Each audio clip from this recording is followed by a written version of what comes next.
Hello, everyone. It's so nice to meet you all here. I'm Hanna Chua. I'm the person behind Habitat Curator Interior Design, and I am a licensed interior designer based in Manila, Philippines, with almost 8 years of experience now. So I specialize more on residential homes and condo unit design. How do you understand and meet clients' needs? Every project, of course, there's like a first step, and that is knowing the project details first before I get to the client needs. So for me, I invite my potential clients for an online discovery call, and I usually have like a template questionnaire just to make sure that my usual questions about knowing the project details are covered during the meeting.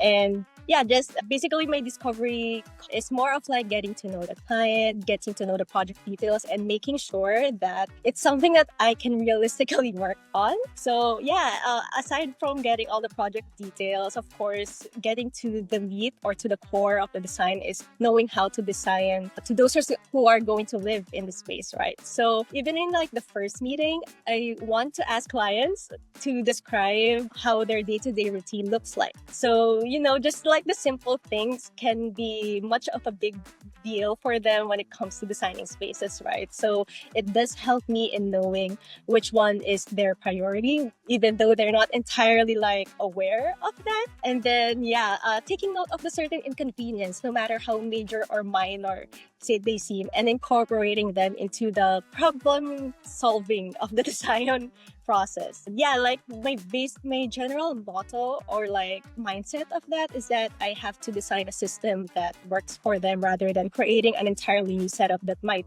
work against them. I do find it helpful to talk in a language they understand. And what do I mean by this is that I try my best not to bombard them with so many design jargons, because of course it overwhelms them, and sometimes that can put things into like mistranslation. So for example, of course, I'm going to ask them, how do they visualize their space?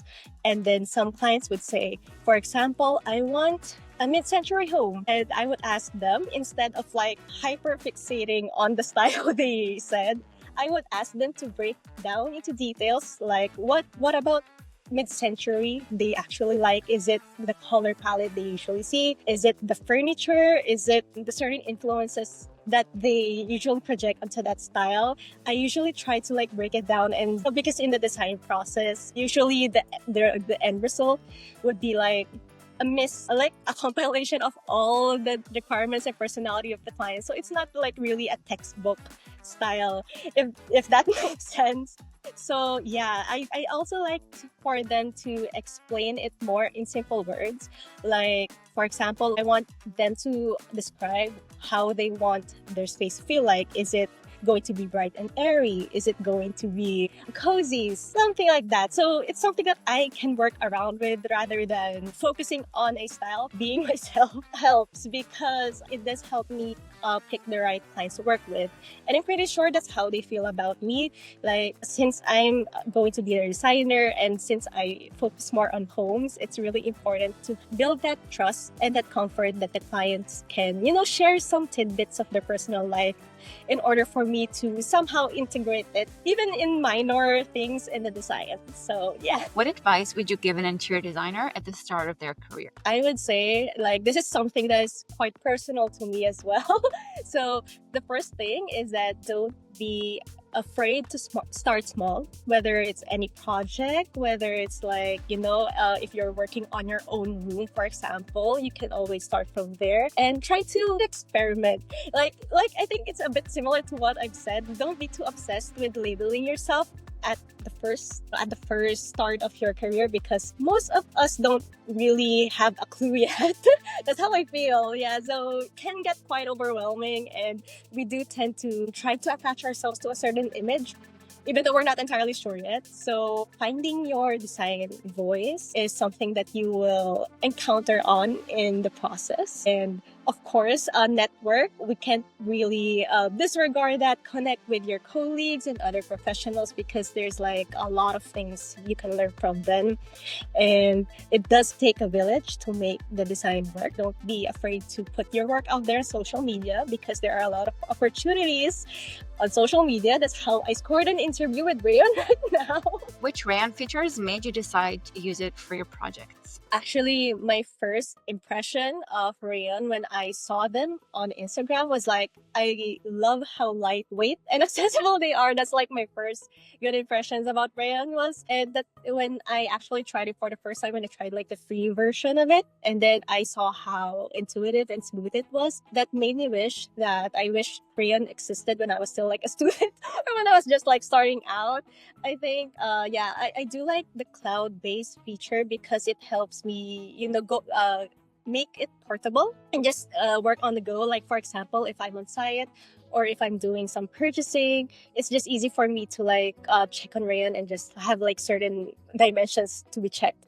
And I know that this is like a small feature of Rayon that I think not a lot of people hasn't like talked about. I love how you can just like click on the wall and you can just easily check the dimensions and even like the surrounding dimensions of it. It's so easy to double check if you're doing like the right dimensions. And it's pretty easy to learn because there are already a lot of videos online, especially on YouTube.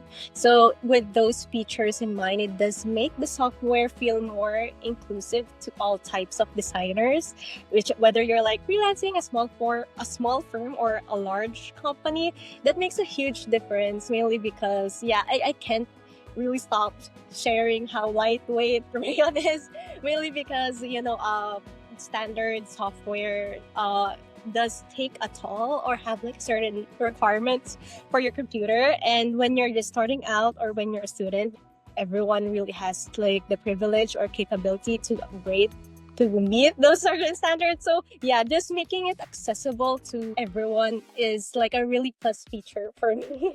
The software saves me so much time because there's an in-app library of blocks. So instead of like going to separate websites to manually download my CAD blocks and double checking their dimensions, I can easily do them in-app in the software. And then one thing that maybe not a lot of people know is that there's like a family of blocks that you can actually download. There's a top plan. There's also like a front view for sections. So you can easily just drag and drop there. Can you share an example of a project where Rayon enhanced the outcome? I do like the power of using the in-app blocks, especially the human and animal ones, because it gives the client a better perspective and understand the scale and proportion, even in the 2D plans. It's important to remind ourselves that even if we reflect the dimensions in the technical plans, some clients don't really understand or grasp how dimensions work. So what I do is that I usually put a person or a pet there just to give them like an idea like how many people can pass through this space. Is it going to be crowded when people are using the space simultaneously? And one of the things that also enhance my process when using Rayon is that I can customize the plans from something so technical and intimidating to something more presentable and easy to read, especially for clients. So I really like how you can stylize the features from selecting fonts, selecting colors, adding hatches and textures. You can all do that. Even adding shadows to Rayon is actually quite easy to do. Even understanding layers work is very intuitive.